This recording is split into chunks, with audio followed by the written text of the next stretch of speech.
Aloha, it's your boy Neglected Gundam, and today we have a lot to go over. I'm glad to see no one's tardy. Let's get started.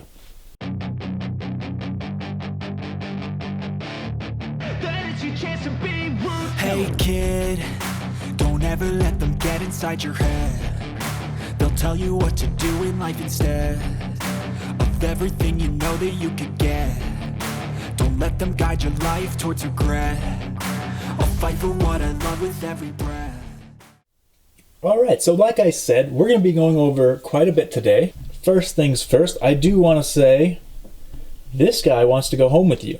So, like I said, subscribe to my channel. What I'm going to be doing is painting this guy, and then I'm going to give it away. So when I hit 100 subscribers, which seems like it's taken a long time to get to, I will go ahead and look at that very first top comment spot on the very last video that I posted. In real time, you'll get to see me. I'll take my camera, I'll point it at my phone. I will go ahead and look at those comments, and I will pick the very first top comment spot, who that person is, and they will get this GUF custom. So, go ahead and subscribe. It's taken a long time to get to 100.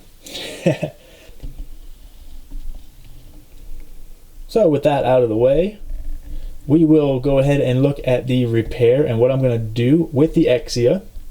And then lastly, this will also kind of take place of the work in progress for the Exia this week as well. As just recently, I got a box in the mail, and I am really excited to try out this lacquer paint. Alright, so as you can see, I do have Exia's arm all torn apart here. There is a reason for this. When I lived in Hawaii, I lived in a couple different places, and I had no AC in my rooms. So, even though I would leave the windows open and there would be a breeze that would come in through the rooms were so hot. And as we all know, plastic does not like heat, especially excessive heat. And when I kept the Gundam Exia in my room, I basically kept him in this pose. I really never gave him another pose, and since 2019, he's been kind of sitting in this pose. I've only started posing him recently just for the thumbnails of my videos. There's so much going on in this area of his shoulder that because of the heat, it kind of actually just melted it all together, but not a lot, just very little.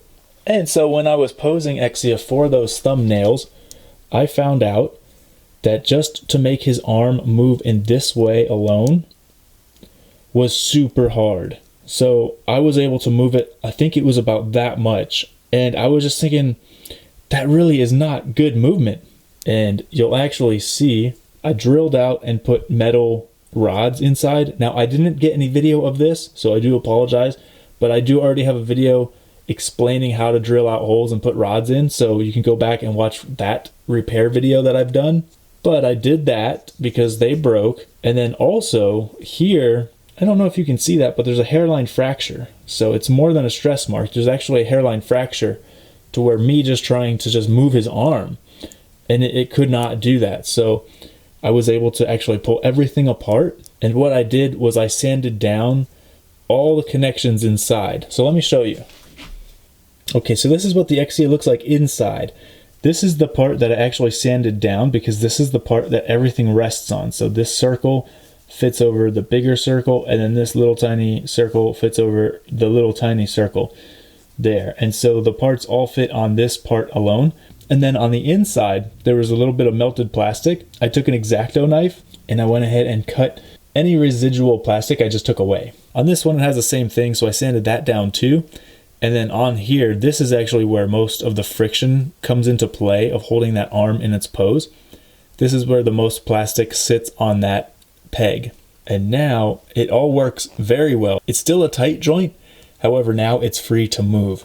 So unfortunately, I did that repair off camera. However, it is the exact same thing as what's happening with these joints here.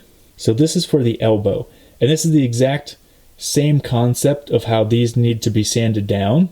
And so I've actually sanded these down. So this joint for the lower arm is still very stiff. However, it's movable. It's stiff enough to where it will be able to hold the weapons up, but loose enough to where I can move it. Now this joint here for the upper elbow, this one is so loose. So whenever I take the hand and I move it, this one always moves first. And it's so loose that it wouldn't even be able to hold a weapon up. It just automatically falls down. So today's repair hanger is how do you fix a joint that's too loose, and I'm going to show you with a little bit of plow plate. Alright, so what we see in front of us here is what I plan on using to fix these joints. My overall plan is to take this cylinder right here, add a little bit of the strip styrene to it. However, all I really want is just the end. I'm going to clip it off with my God hands here, and then I will go ahead and thin cement it here. I think in about 2 different places, one in the front and one in the back, and then we will file it down to size. As you can see, it's kind of a rectangular shape on top there. It's a very long, flat piece of styrene plastic.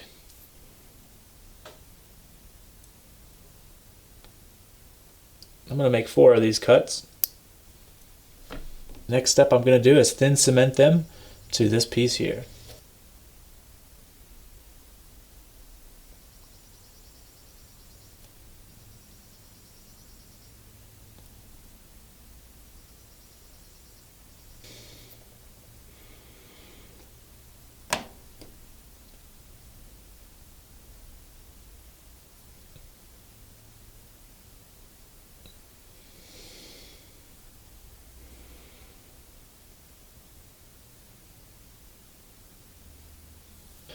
So now we have one in the front and one in the back. That should be good. I'm going to go ahead and let this dry. I have a binder clip here, and this is really good for clamping these pieces down.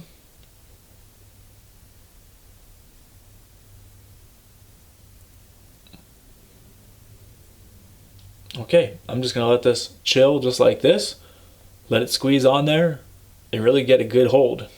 Now that these pieces had time to dry, we can go ahead and take these binder clips off. So now these have a nice firm fit and we are ready to sand. What I want to do is use my X-Acto knife. Anything excess I want to cut off.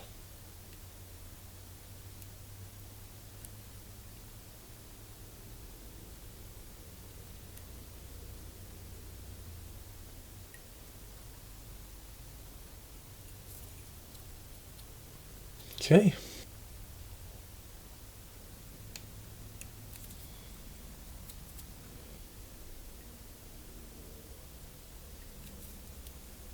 Now because of the thickness here, I went ahead and got a metal file. It's going to be a little bit easier to take off the extra plastic. You just want to go ahead and try and keep it level.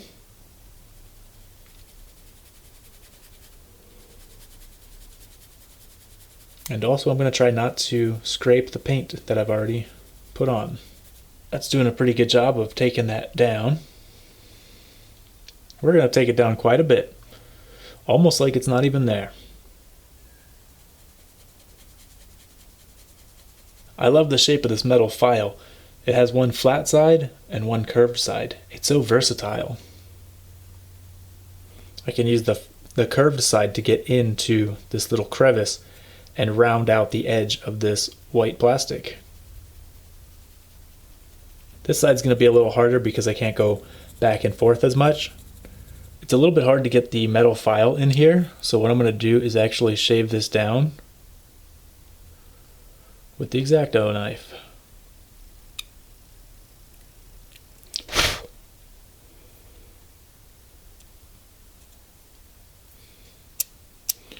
This technique is actually how I remove the flash off of the minifigures, is by putting the blade perpendicular to the piece and just scraping alongside it.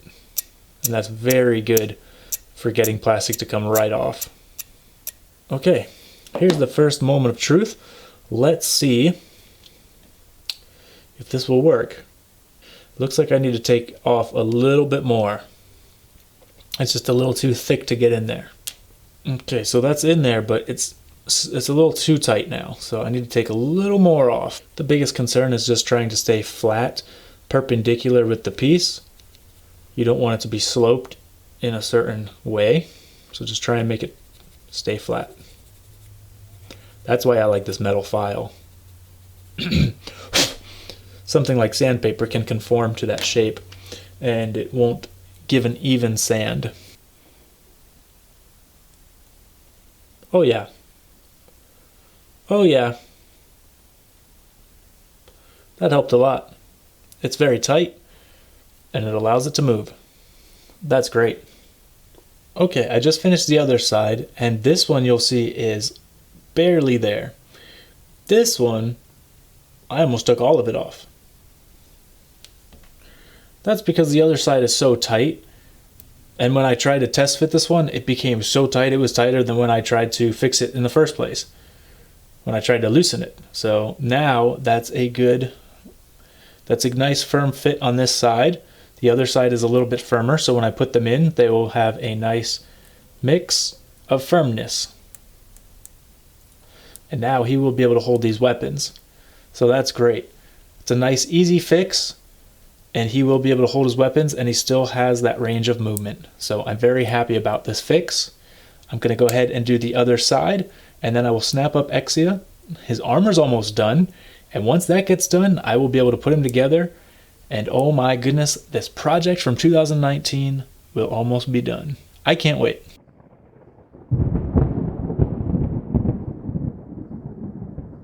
Alright, I ended up putting both arms back together.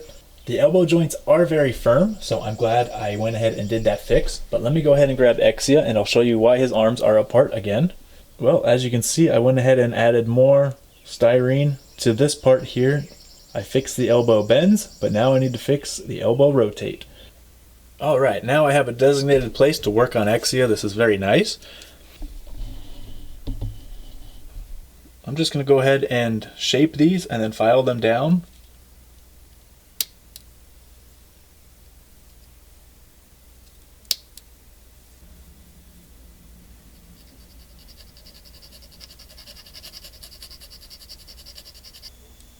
Just barely sticking up. I really hope that I can one and done this. That'd be great, because sometimes when you're doing things like this, he might overfile or something like that, you know. And I hope that I can one and done it. And don't get discouraged if you are trying to fix something and you don't fix it within the first try. I mean, it is trial and error too, because I mean, this isn't like, I've never even seen anyone do something like this before, so I'm just kind of doing it. So if it doesn't work, well, then I wasted, you know, half a day, and I gotta set it again and let it dry and do it again, you know. But don't get discouraged if it doesn't work the first time. Just keep trying, and you'll eventually get it. But I also know that I'm kind of a freak when it comes to Gundam, so I want this thing to be like absolutely perfect.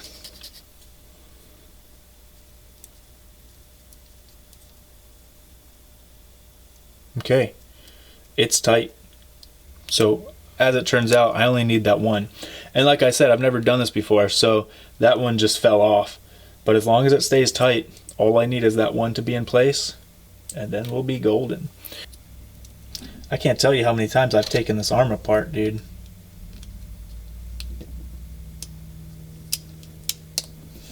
But hey, when you spend that much money on a model, you kind of want it to be nice, right? Moment of truth. Let's put it in, hopefully, for the last time. I'll never have to take this guy apart again in this way.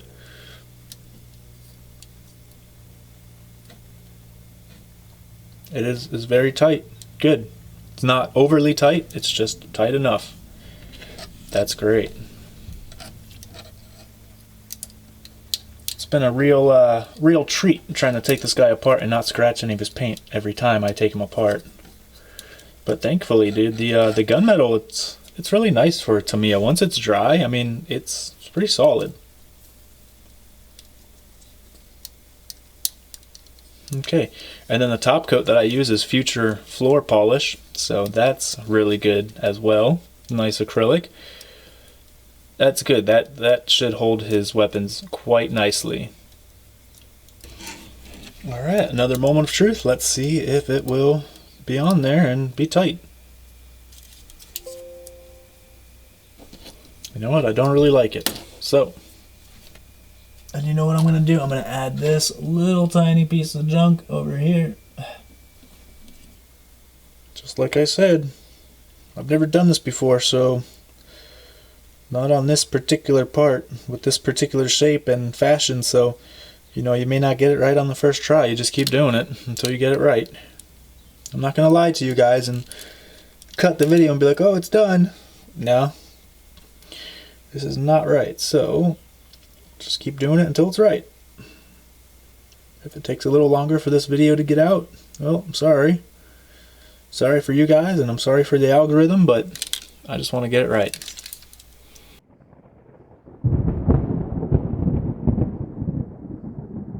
It is appropriate that during the repair video for the Exia, I actually broke something.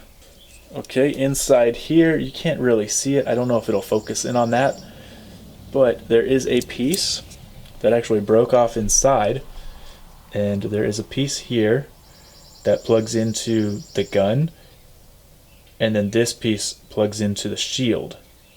So I went ahead and did a fix on this already. As soon as it broke, I fixed it, and I didn't want to get my camera out. I was just kind of like, I can't believe it's broken, but you know what? During the repair video, it's the best time that it could have broken. So, in order to fix something like this, first thing I realized was that, without putting the pin in, first thing I realized was that there is a little bit of a lip of the old peg. So inside here, the other peg didn't make it all the way into this hole. And I don't want to, but if I rotated it around, you'd be able to see the other side to where that peg kind of like is right on the surface level and it broke. As soon as I put it in there and started rotating, I felt that the rotation wasn't like natural, and I figured, oh man, this piece is breaking. Oh well. So I sanded it down too. I sanded down this whole thing, and I've sanded down like all the pegs and stuff that's been painted. It's just sometimes it just is it's just too tight of a fit. And inside this peg here, where the hole is, I guess there was a lot of paint that got in there too. So that doesn't matter. I went ahead and fixed it. I took a nail and I chopped a side of the nail head off so it could fit next to this peg, and then I just dropped it in there. Luckily, the peg that's inside the hole actually has a hole that's already in it, kind of like this. So I went ahead and took advantage of that, and I put the nail through, and then I put more styrene on the nail. This time I didn't use the extra thin cement, but I used crazy glue. So crazy glue is actually holding on now, because you know this thin cement is good for bonding plastic to plastic, but the crazy glue, it's going to be good for holding that styrene onto metal. And so I can put it inside, and I shaped it, and you put it all the way in. I'm not going to do that just yet because it's not the finalized fit, but that little bit of the remaining peg fits inside here, and that is what creates the friction to keep it from rotating around. And then also I sanded these down as well, and that does the exact same thing. So once I go ahead and put that in, it will be finished. However, I do have a little bit more I need to do. This is something that I'm going to need to fit into this part that holds the sword.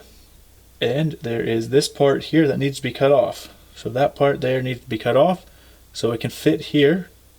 I'm going to cement that, and then I'm going to putty everything, and you'll see what I do there.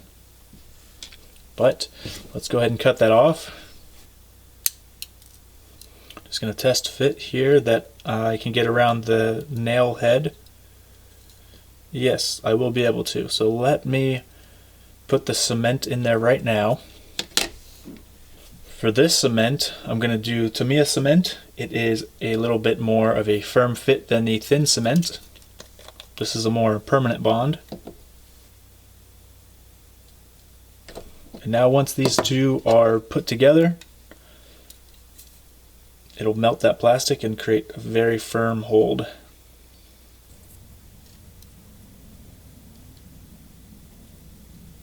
Okay. Just for a good adhesion, I'm going to go ahead and do this side too. Good. Now as you can see, the cement actually takes away some of the paint, so if I want to, depending on where the gun sits and everything, if that is visible, I'll go ahead and hit that with another gunmetal color, and that will be all set and ready to go. Now that that's a nice firm fit, I'm just going to go ahead and put epoxy in here just to get the nail head to be covered up so it won't move around or get pushed back or rotate. So here we have our Tamiya Putty White.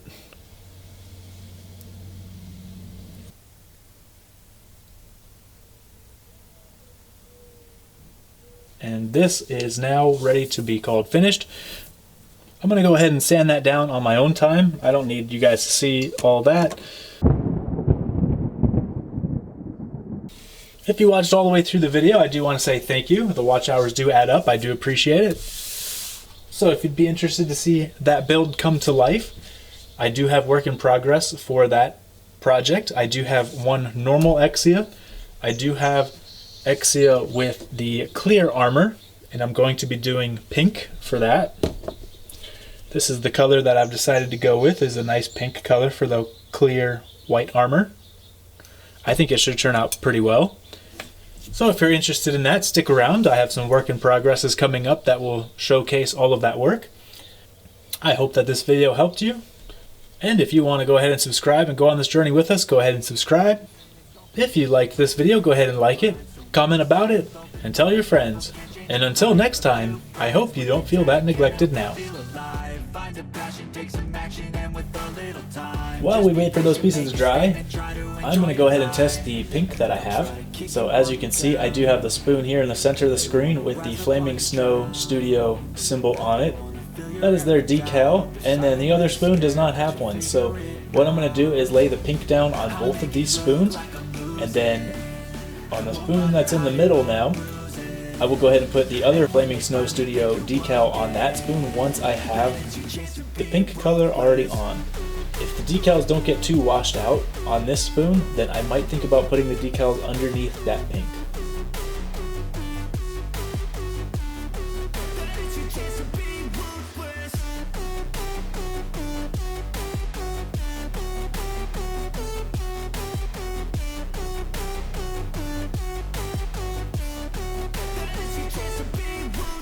My armor is now finished, so this is actually pretty cool. I have the clear pieces on this side of the Exia that I will be painting shortly, and then I do have the finished white pieces for the Exia that are done. Honestly, I could have kept building until all of these white pieces were completely done and on some of the metallic pieces, but I figured how cool is that it's like half and half of the clear and then the white.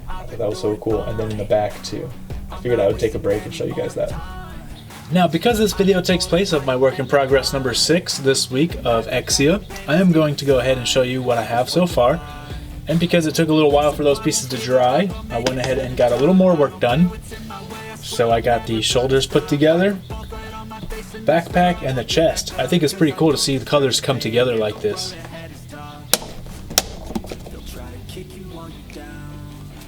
And then just other things like the feet, the armor that goes over basically his collarbone. It's pretty cool. And then just random white pieces, forearms, back skirts, knee pads, things like that. It's actually pretty cool to see them come together and see the different colors. I'm really excited to see this project finished. So I just wanted to say thank you for watching the video today. I hope that it helped you. I know that sometimes when you're repairing Gundams, you have to think outside the box. I hope that this helped you think outside the box when repairing your Gundams that are broken. Maybe the joints might be similar to the Exia and how I fixed them today. So I hope that this helps.